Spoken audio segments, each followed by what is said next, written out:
The crack of a rifle tore through the canyon like a thunderclap. Then came a stillness so sharp it made Colt Rollins' blood freeze in his veins. Before we kick off this adventure, don't forget to hit like on the video and let us know in the comments where you're watching from. Another volley echoed, followed by the kind of screaming that curdled a man's insides, high-pitched, terrified cries ripping through the New Mexico night like fabric torn by a knife. Any ordinary rider would have dug spurs into his horse and vanished from that cursed sound. But Colt wasn't ordinary. 30 years old, and marked by too much killing of his own, he had no stomach left for turning away from another soul's torment. His weather-scarred hands tightened on the reins as midnight, his black stallion tossed nervously beneath him. The horse knew as well. The copper tang of blood rode the desert wind mingled with something raw and savage. The mesa stretched endless around them, its red stone cliffs glowing ghost-pale beneath a swollen moon. Sagebrush and prickly pear scattered the flats, and somewhere distant, a coyote wailed its lonely song. Yet this wasn't part of nature's orchestra. This was something darker. Colt swung down from the saddle, his spurs giving hardly a jingle as his boots found the rocks. He slid the Winchester free, the familiar heft grounding him like an old companion. The screams had cut off, now replaced by a sound far worse, low, guttural growls that raised the hair at the nape of his neck. He crept forward among scattered boulders, pale eyes scanning every shadow. 20 yards, 15, 10, and then he saw them. 3 wolves, their silver coats clotted with blood, prowled the ruins of a small Apache camp. The canvas shelter lay in shreds across the desert floor, supplies ripped open and strewn a scatter of blankets, broken pots, and strips of dried meat that had drawn the predators in the first place. Behind an overturned wagon, 2 little figures huddled together. Ahyoka and Nayeli sisters, no older than 8 and 10, clung to each other like trapped birds. Their wide, dark eyes shimmered in the moonlight as the wolves closed in. Ahyoka gripped a broken stick in her trembling hands, a pitiful weapon against beasts, 3 times her weight, while Nayeli sat mute shock, stealing her voice as tears streaked her dust-smeared cheeks. Where were their elders? Colt's gaze swept the camp and found them Takalma and Waya lying still near the fire's ashes. Grandparents who had fought bravely, but the sand around them told the tale dark with blood still glistening wet. The biggest wolf, Bloodfang, a hulking gray with molten yellow eyes, stepped toward the girl's lips peeling back to show fangs made for crushing bone. Starvation showed in his ribs. Desperation had driven him from deer and elk to human flesh. This wasn't some ordinary hunt. This was survival. These creatures wouldn't be scared off with shouts or stones. They had tasted blood and wanted more. Colt lifted his rifle sight, trained on Bloodfang. The shot had to be perfect. One mistake, and the pack would scatter into the night, only to return once he was gone straight for the children. But the wind betrayed him. His scent swept across the camp, and 3 pairs of burning eyes fixed on his hiding place. Their growls rolled like thunder from their throats. The hunt had turned. Bloodfang left the girls and padded toward Colt, silent, as death on the rocks. Ravenmaw and Greyshadow fanned wide, circling with the seasoned grace of killers who had done this many times before. 3 wolves, 3 cartridges. No margin for error. If he failed, once the children would watch him die, and then meet the same fate. Colt steadied his breathing, slipping into the old rhythm he'd known back when he scouted for the cavalry. Time stretched thin as buckskin as Bloodfang closed to 15 feet. Colt squeezed the trigger. The rifle cracked, echoing off the canyon walls. The beast staggered crimson, blossoming on its chest, but it did not fall. Instead, it bellowed in fury and charged, each stride eating the ground. Colt worked the bolt fast, brass flying. Ravenmaw swept wide on his left gray shadow, angling right to cut off escape. He fired again. This time, Bloodfang collapsed, sliding across stone until it stopped at his boots. But no time for relief. The other two lunged together, a perfect pincer strike. Colt dove right, jaws snapping inches from his face, the rush of fur brushing his hair. Rolling hard, he swung the rifle and let the last round fly. The bullet slammed into Ravenmaw's chest, spinning it before it crumpled in a pool of blood. 2 down, 1 left. Gray Shadow had learned from its kin. No blind rush. It circled instead, staying just out of range, yellow eyes fixed on him, patient, calculating. Colt's Winchester clicked empty. His Colt revolver hung heavy at his hip, but he'd have to close the distance to finish this fight, and Gray Shadow wasn't about to give him the chance. Colt! Rawlins' Winchester clicked hollow, empty. The Colt revolver at his hip seemed to weigh a ton, and he knew he'd need to get closer for a sure kill. But Gray Shadow was too cunning to give him that chance. Behind the splintered wagon, Ahioka and Nayeli crouched, wide-eyed and trembling. Ahioka clutched her broken stick like it might somehow hold back death, while her gaze fixed on the stranger who'd thrown himself against wolves for their sake. She had never seen such reckless courage, never believed men like that truly walked the earth. Gray Shadow feinted left, then right, its golden eyes narrowing, testing Colt's mettle, waiting for fatigue to betray him. This was a game the beast had mastered, a dance of patience that usually ended with torn flesh and silence. Colt's hand slid slowly toward his revolver, every movement measured. The wolf's ears twitched, body coiling like a spring of steel. The desert itself seemed to hold its breath. The wind died. Only 3 heartbeats broke the stillness, 1 man and 2 children staring at a nightmare, and the predator ready to finish it.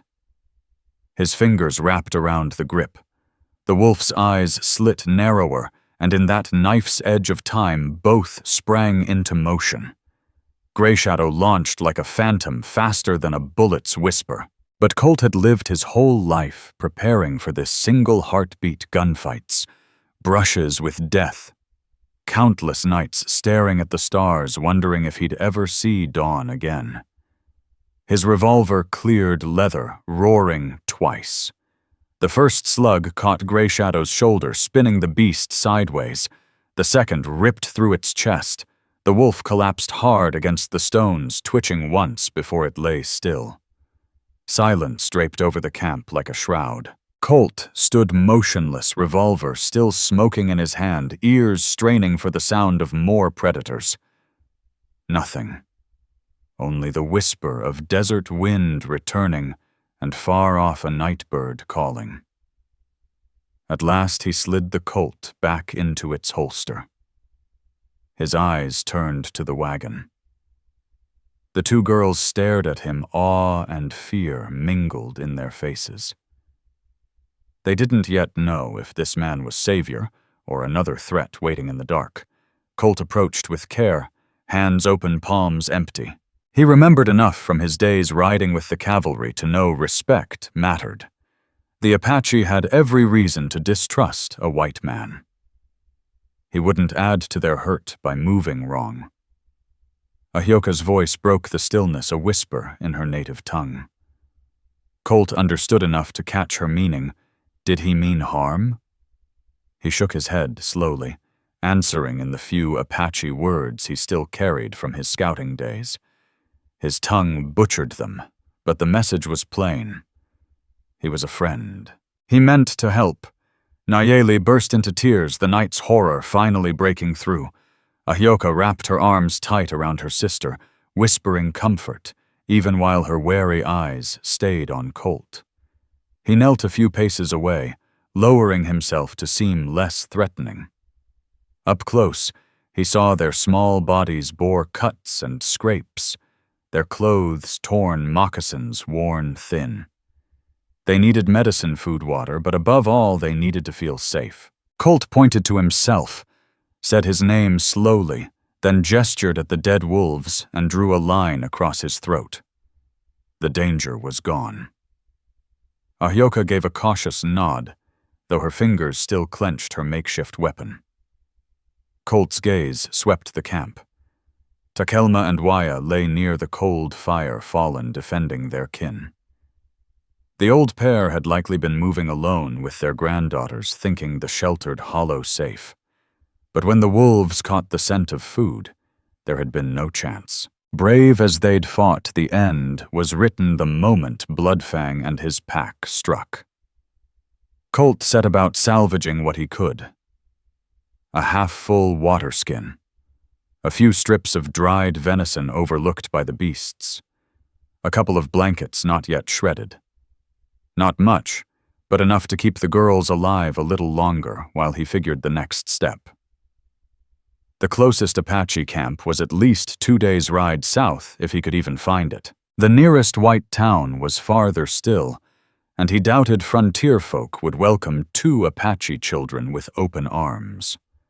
More likely they'd meet suspicion, or worse. Leaving them wasn't an option. Alone, they wouldn't last a night. The desert had too many hungry mouths, rattlers, scorpions, flash floods, and worse still, men with black hearts who'd see Apache children as slaves or target practice. Like it or not, Colt Rawlins had just taken on more than his own life to guard. He returned to the wagon, handed over the water skin. Ahyoka drank first carefully, then passed it to Nayeli. Their eyes never left Colt as they shared the precious water. They still weren't sure if this stranger was a blessing or a curse, but he had stepped from the dark like some avenging spirit, and for the first time that night, hope flickered in their gaze. Colt Rawlins settled cross-legged a few yards away, giving the girls space, and pulled his guns into his lap. Running a cloth across the steel gave his hands something steady to do, and the old rhythm of cleaning iron worked like medicine on his nerves. The familiar clicks and scrapes carried through the night air, and strangely those sounds seemed to soothe the girls as well. To them it meant readiness, a man preparing to face whatever else prowled in the dark. As Colt worked, his eyes kept drifting back to Ahyoka and Nayeli. What he saw deepened the weight in his chest. Beyond cuts and bruises, the girls looked worn down, too thin for children their age. Their dresses were patched and fraying their moccasins, so tattered they could barely hold together. These weren't the daughters of a thriving family, but the cast-offs of hardship.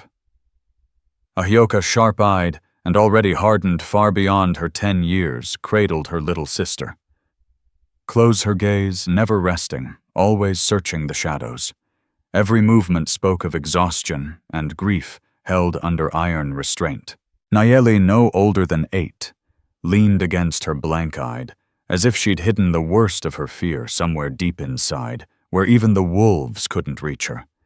They needed food shelter, a healer's hands, things Colt didn't have.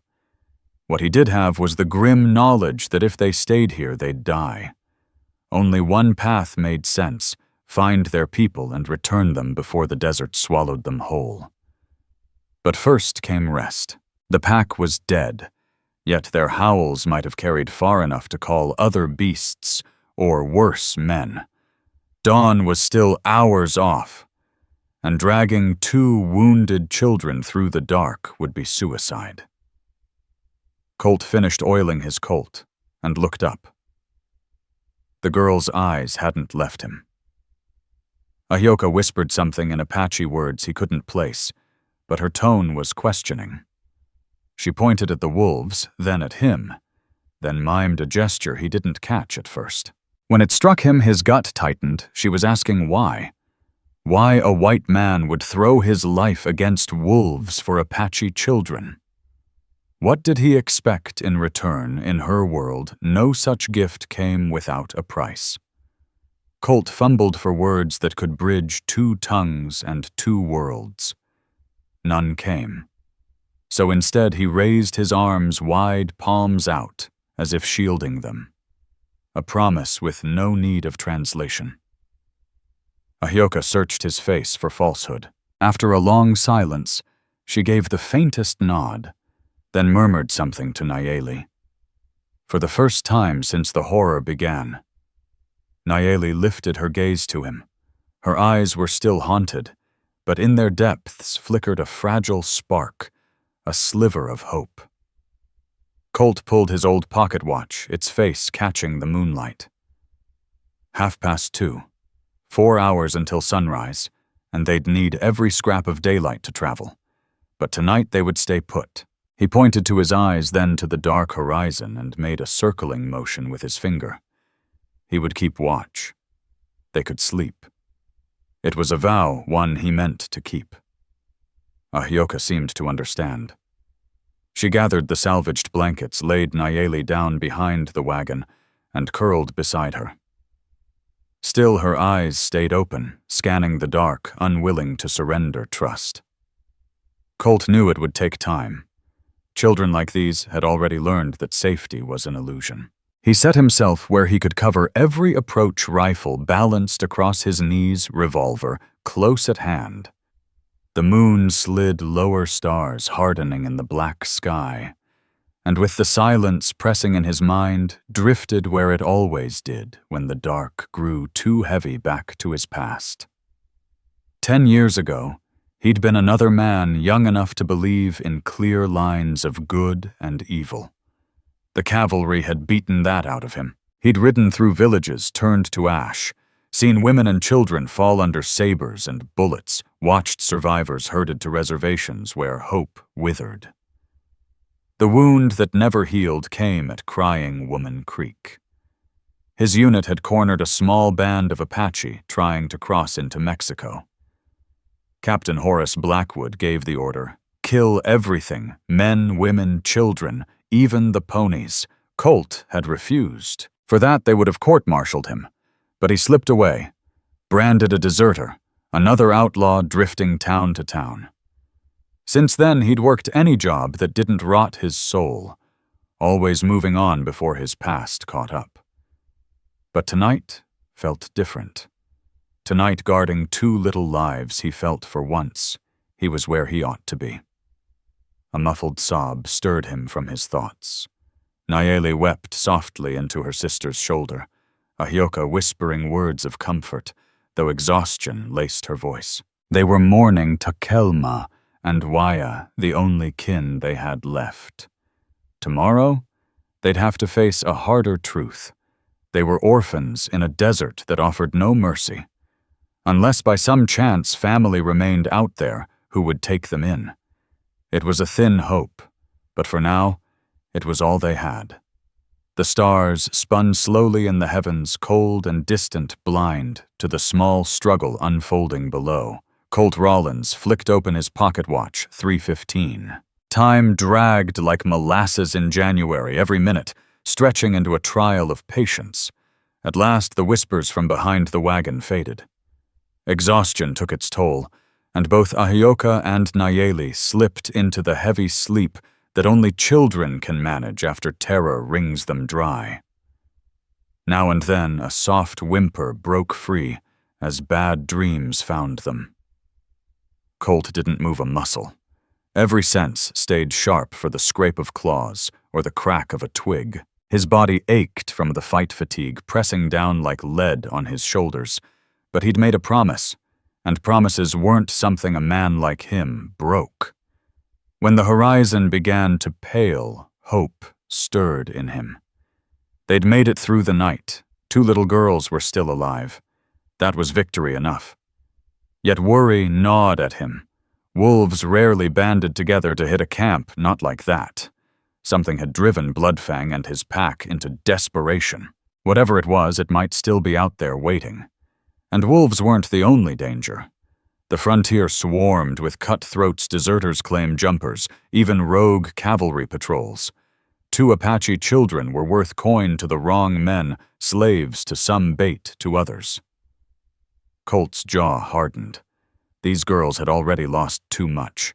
He wouldn't let the desert take their lives, too. Behind him, Ahioka stirred and mumbled something in her tongue, a name likely calling for Takelma and Waya, still alive in her dreams. Dawn crept closer, carrying both hope and trouble. Soon they'd have to walk away from this place of blood and shadow toward a future no one could see. But for this brief moment, they were safe. That had to be enough. The first rays of sun brushed the canyon walls, painting the stone in fire-red and gold beauty, mocking the death that lay beneath it. 3 wolves, stiff in the sand, 2 old bodies beside a dead fire. Colt rose stiffly, joints popping from hours of sitting stone still. His back ached. His eyes burned from staring at shadows. His throat was dry as chalk. But he was alive, and so were the girls. That was what counted. From behind the wagon came the rustle of small limbs. Ahioka sat up first. Hair-tangled clothes wrinkled from sleep. Confusion clouded her face for a heartbeat before memory struck like a hammer and her eyes filled with grief. She looked toward where her grandparents lay and whispered a word that didn't need translating. It was the sound of heartbreak. Nayeli woke to find her sister crying, and her own tears followed. Colt doubted she fully grasped why. At 8, death wasn't yet a thing she could hold in her hands here, one moment gone the next. No permanence.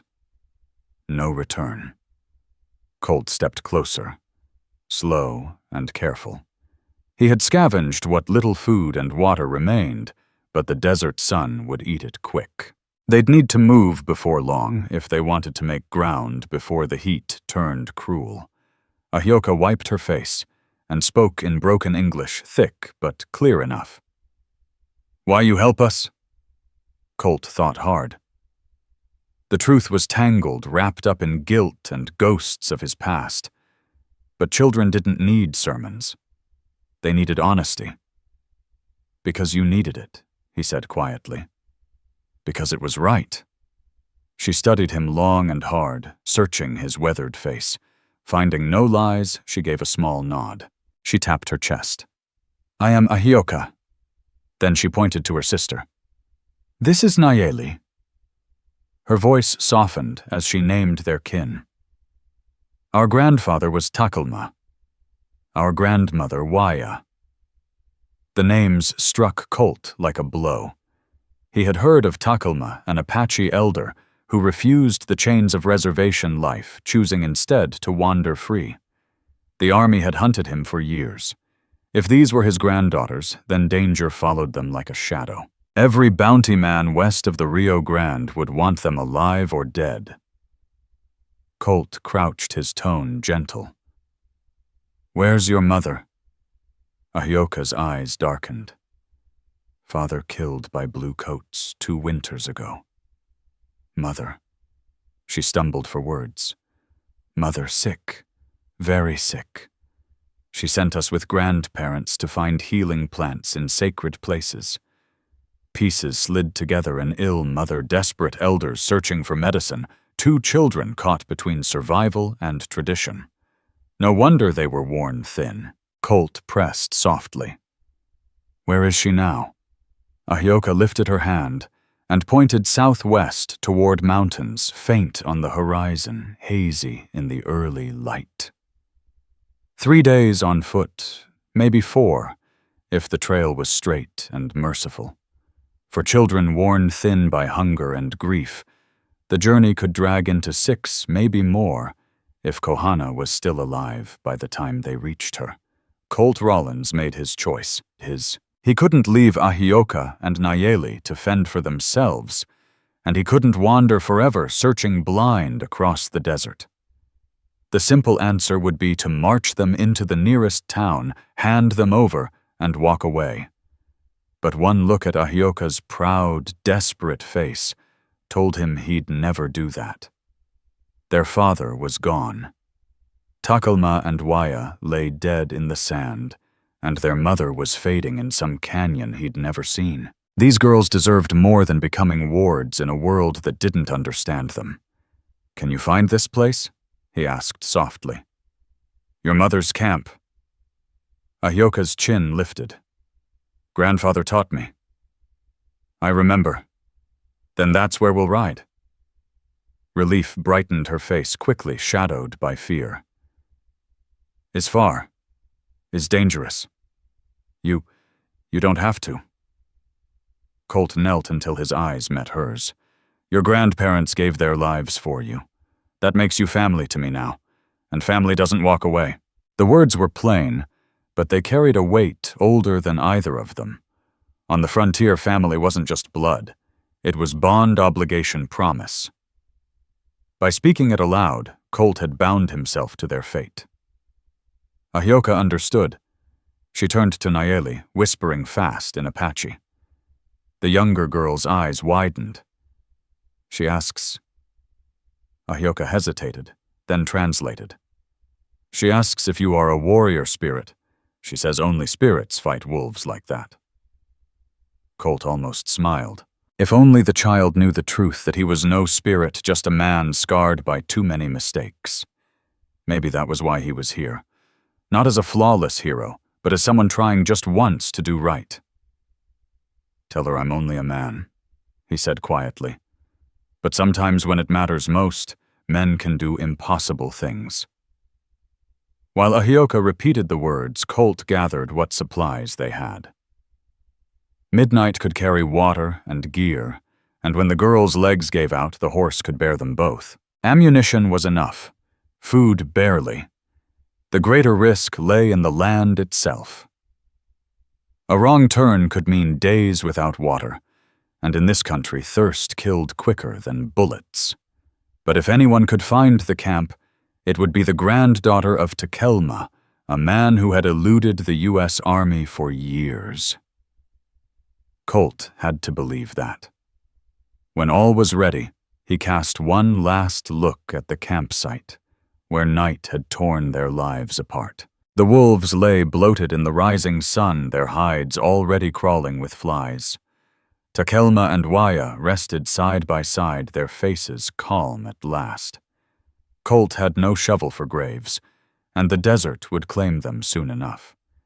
Among the Apache, the dead were not named again, lest their spirits linger. But Colt would remember. Their sacrifice would ride with him.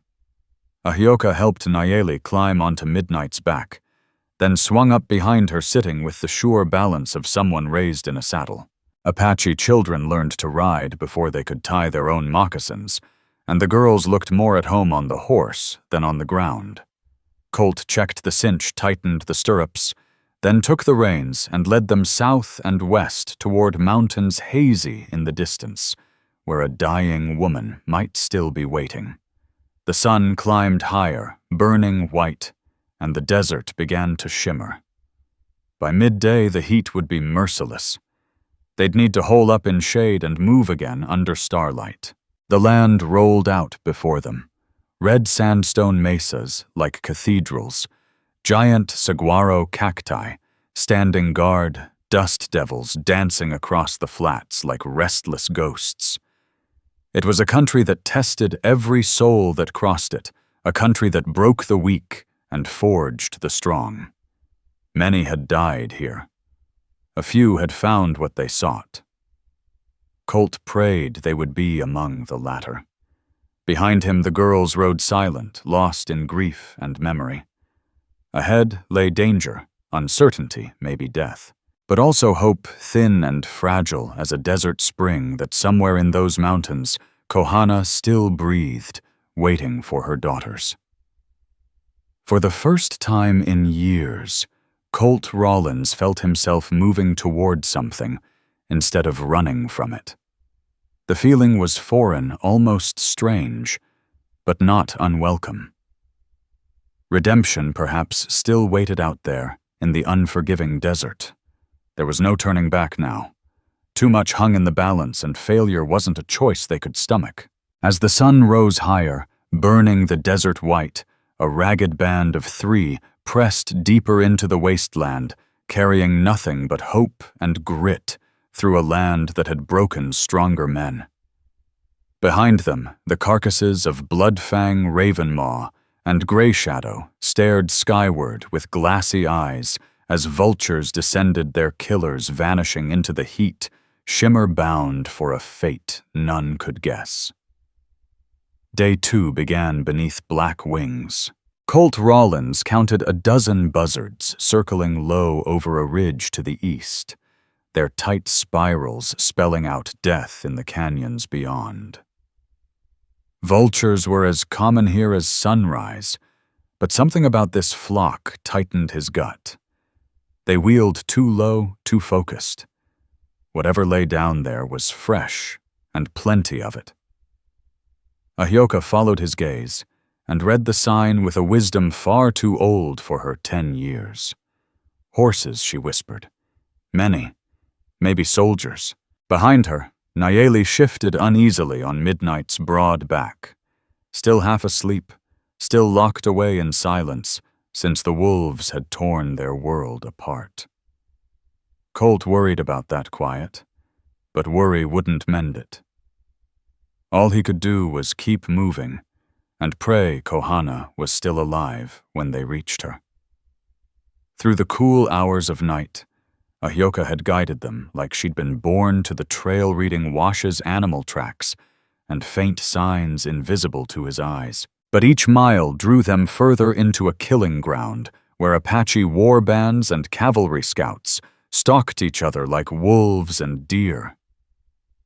Colt led Midnight up a rocky slope toward a grove of cottonwoods, hoping for shade and water. His throat burned raw, and the girls needed rest before the sun grew murderous. From the crest, he saw it, the answer to the vultures circling. A dry creek bed below lay littered with the dead. 8 cavalry troopers and their mounts sprawled where they'd fallen, their weapons stripped bodies left as they were. Apache work, swift and merciless.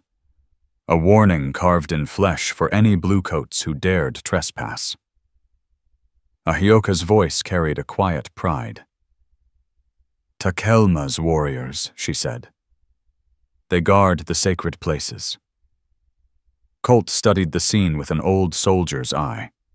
The patrol had been caught flat in the open, probably chasing a false trail. No chance to form up, no chance to fight. The ambush was clean, the kind that made Takelma's name echo in both camps, feared by soldiers, honored by his people. The irony wasn't lost on Colt. He'd deserted that same army rather than take part in slaughter like this, ripping off the uniform before it could damn him further. Now he rode in Apache country under the protection of Takelma's blood, seeking to return 2 girls to the last of their kin. The world had a crooked sense of humor.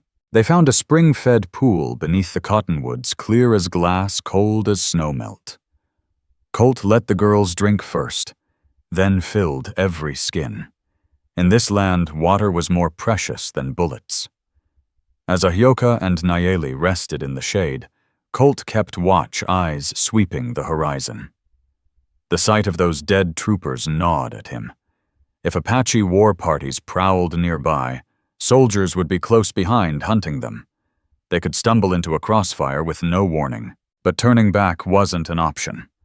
Somewhere ahead, a dying woman lay waiting for her daughters. By midday, the sun turned the desert into a blazing furnace. Ahyoka led them to a shallow cave hidden in the rocks, a place where ancient people once sought shelter from the same merciless sun. Inside, faded paintings told stories, hunters chasing deer, warriors striking coups, women gathering roots by flowing streams. Nayeli traced one figure with her small finger, a mother clutching 2 children to her breast. Her voice was barely a whisper, Kohana. Ahyoka's eyes brimmed, though no tears fell. She drew her sister close, murmuring comfort in Apache, as she stared at the painted mother with desperate longing. These children had lost too much already, their father, their grandparents, and now the fear of losing their mother. How much weight could such young shoulders bear before they bent for good? Colt kept to himself, pretending to busy his hands cleaning iron and counting supplies, giving them the dignity of their grief. The water might last 2 days if they rationed carefully. Food was lean, but Apache children knew hunger well. They'd survive, if they made it in time. That thought clawed at him in the sweltering cave. What if Kohana was already gone? What if this whole desperate march ended only in another grave? 2 orphans left in his hands in the heart of a land that wanted them dead. He shoved the thought aside. Despair served no purpose. He focused instead on what could be done, rationing water, picking roots, staying hidden, readying for whatever came next. One step, then another, mile by mile, they pressed forward, the desert itself daring them to falter. Turning back was never an option. Too much rode on, reaching their goal, and failure meant death. When the sun at last dipped low and shadows stretched long across the earth, the burning land exhaled and gave them mercy. They moved again under gathering dusk, the air cooler, the silence deeper. Ahioka led them with the sure instinct of her bloodline, guiding through canyons and ridges that seemed less like trails and more like memories carved into stone. This was the stronghold of her people, a labyrinth where entire bands could vanish like smoke, striking and fading before the army ever knew what hit them. The soldiers had hunted Takelma here for years and never caught him. Now Colt Rawlins understood why.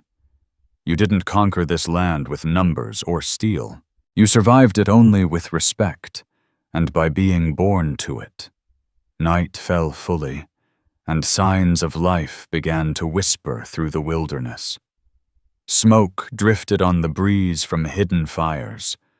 Hooves clattered faintly in the distance, the sound bouncing off canyon walls.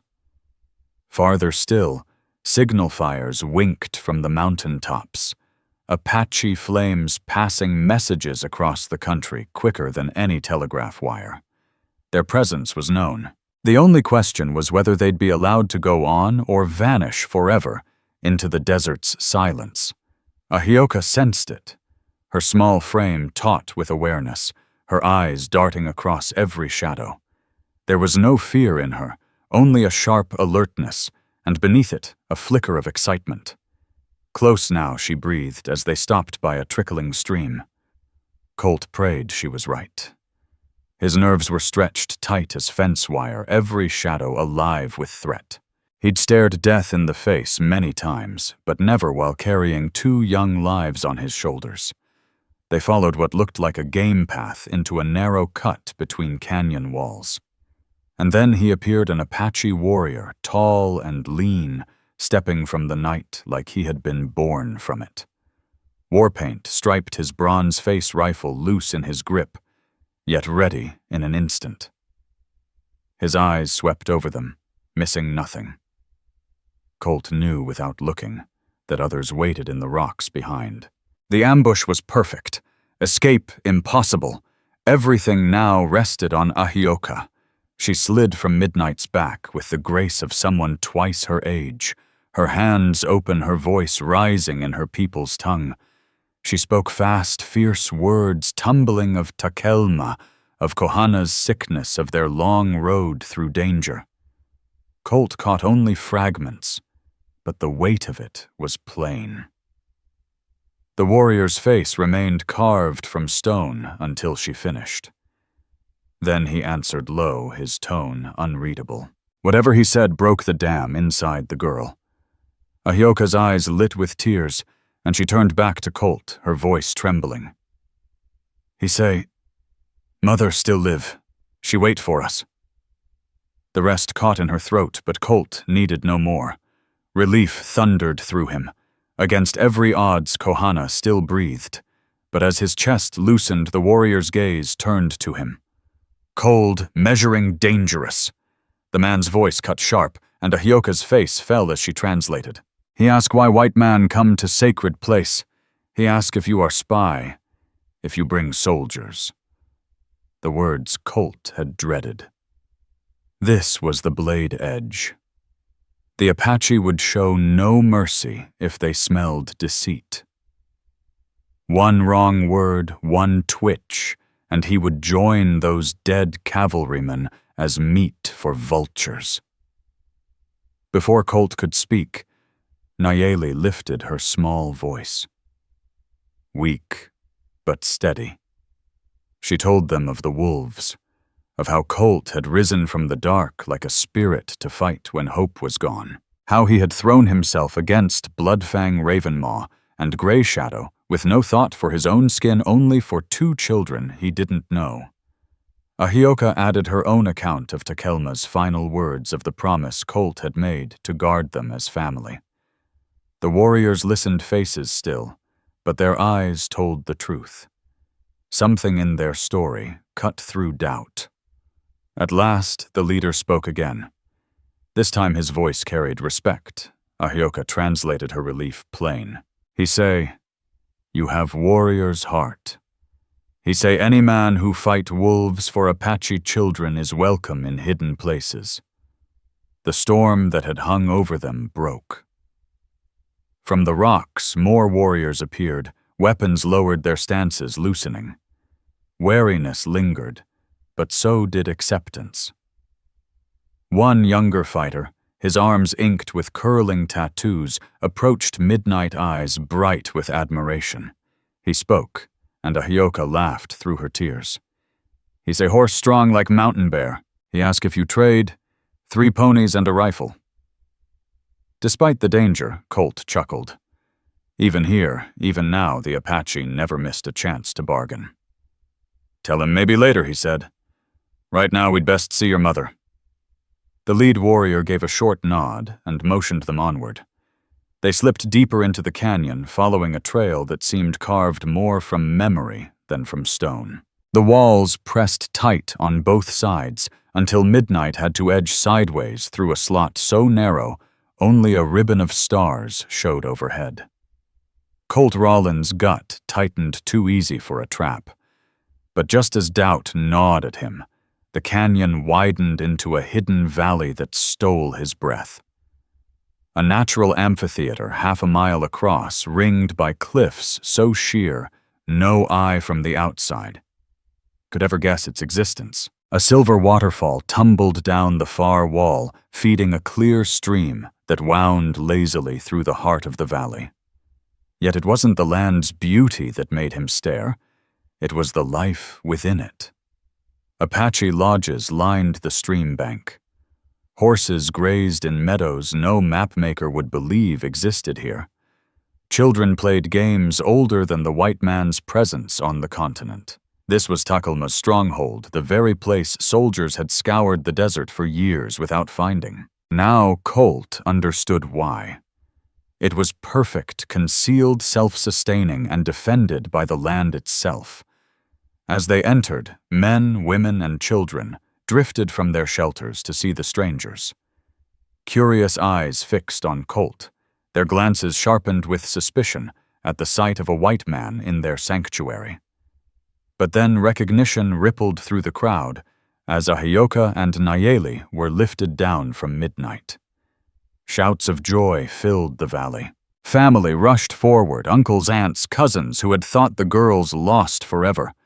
They were swept into an embrace of tears, questions, and laughter, but even joy could not hide the shadow hanging over it. Everyone here knew why the children had been sent away. Somewhere in this hidden place, Kohana still lay at death's edge. An elderly woman shouldered through the gathering. Her face was carved with years, her bearing heavy with authority. She studied the girls, touching their arms, checking them as only one accustomed to tending wounds could. Then she turned to the lead warrior, listened, and finally faced Colt. Her eyes pierced him, as though stripping away every defense he had left. You are the one who brought Takelma's granddaughters back, she said, her English rough but steady. You fought the wolves. You carried them home when we believed them lost. News of Bloodfang Ravenmaw and Grey Shadow's fall had traveled faster than horseflesh Apache signal fires, and whispers needed no telegraph. I only did what any man should, Colt answered carefully. The woman's face softened with something that might have been a smile. Not any man. Most would have ridden on. You stayed. You fought. Her gaze locked with his. I am Nalnish medicine woman of our people. Ahyoka tells me you ask no reward, but the Apache do not forget debts of honor. You have earned a place by our fire's protection from our warriors. Tell me, what do you ask in return? It was an extraordinary offer. To be taken under Takelma's shield was to be safe from cavalry patrols and bounty men alike. A place at their fire meant shelter among a people who had defied the United States Army for decades. Yet Colt knew it wasn't his to take. He was a man caught between worlds, bound to neither. His trail always pointed toward horizons that never stopped moving. I ask only that the girls see their mother, he said. After that, I'll ride my own way. Nalnish nodded, as though she had expected that. Come, Kohana has waited long for her daughters. They followed her through the village, whispers following in their wake. The wiki-ups here were more than shelter. They were art woven and bent with skill born from generations of living with this desert. But it was the largest lodge near the stream's bend that drew Colt's eye, decorated with sacred symbols, its size marking it as the heart of the community. As they neared it, Ahyoka and Nayeli trembled. After hundreds of miles of dust, death, and danger, the moment had come. Yet fear laced their excitement. What if Kohana had worsened? What if the medicine had failed? What if they had come only to say goodbye? Nalnish sensed it. She knelt, her wrinkled hands resting gently on their shoulders, her words in Apache, quiet and steadying. Whatever she spoke gave them strength. They straightened and stepped forward together, determination in their eyes. Nalnish pushed aside the flap. Ahyoka entered first, Nayeli clinging close. Colt hesitated at the threshold, uncertain if this was his place.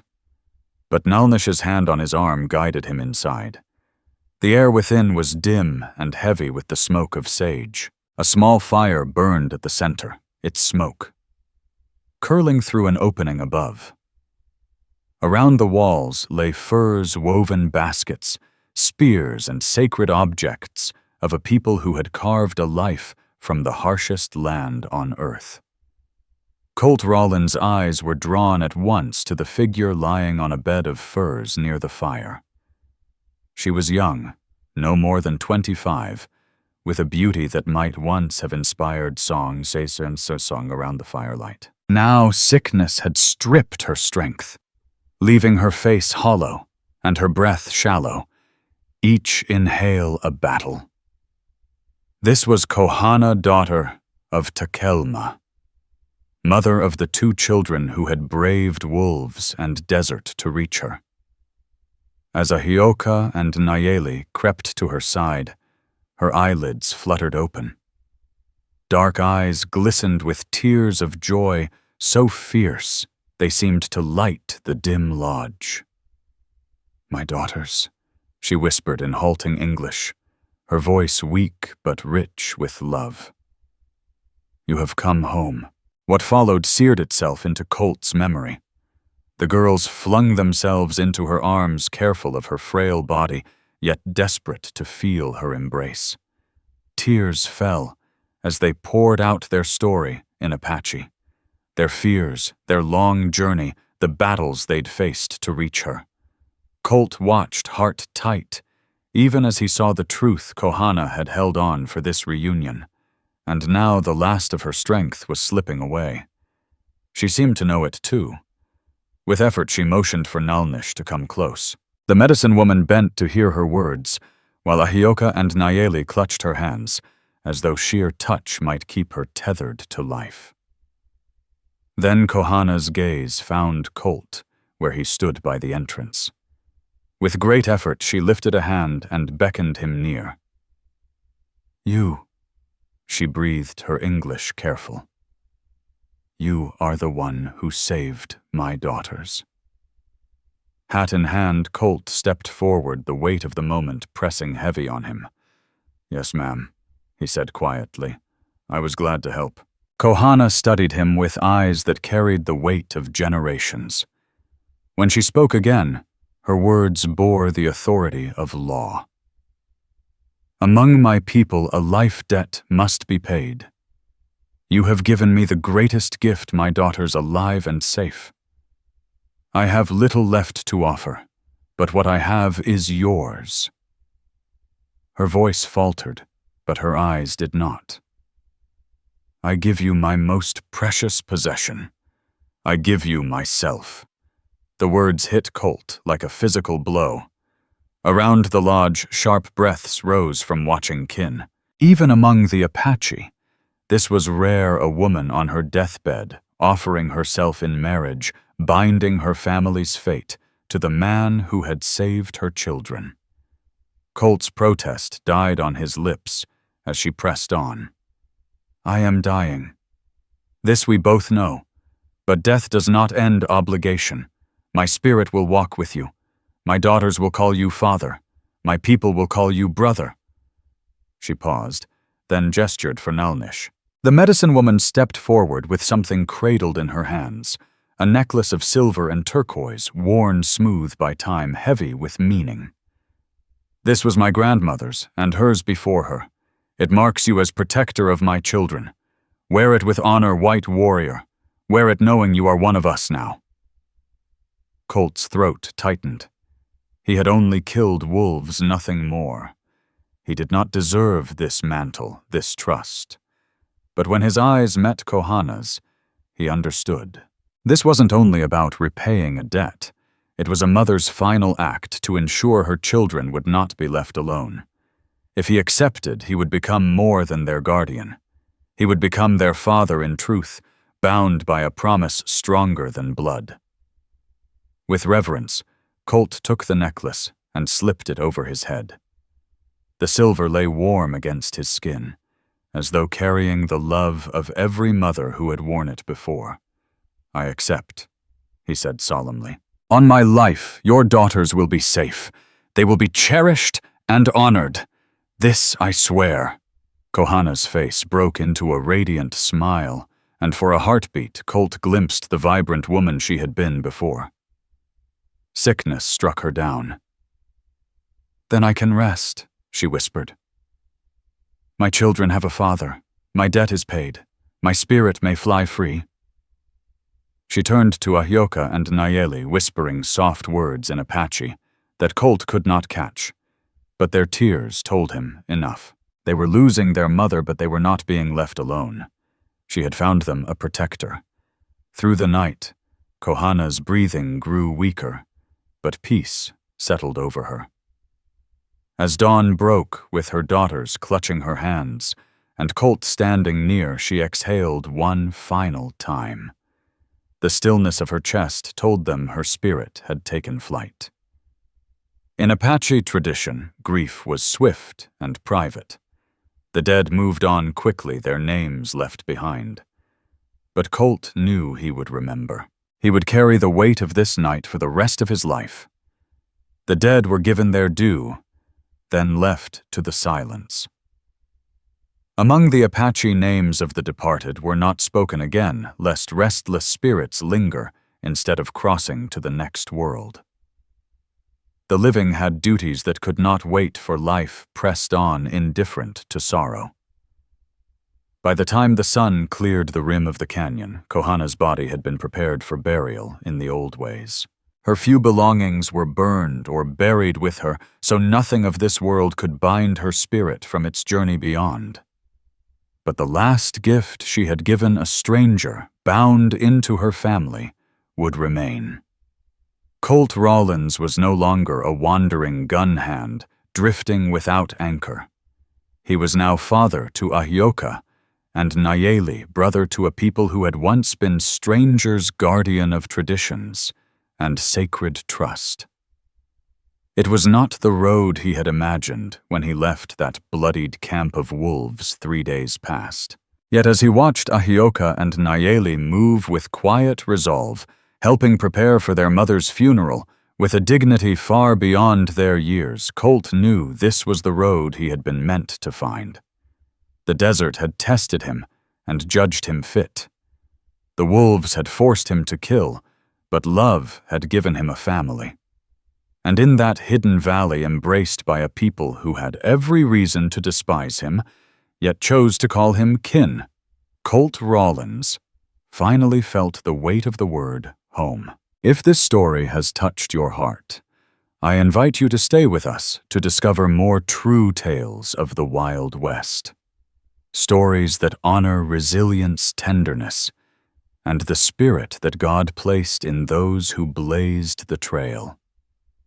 Subscribe, share, leave your thoughts in the comments, and join us once again to journey across this untamed land.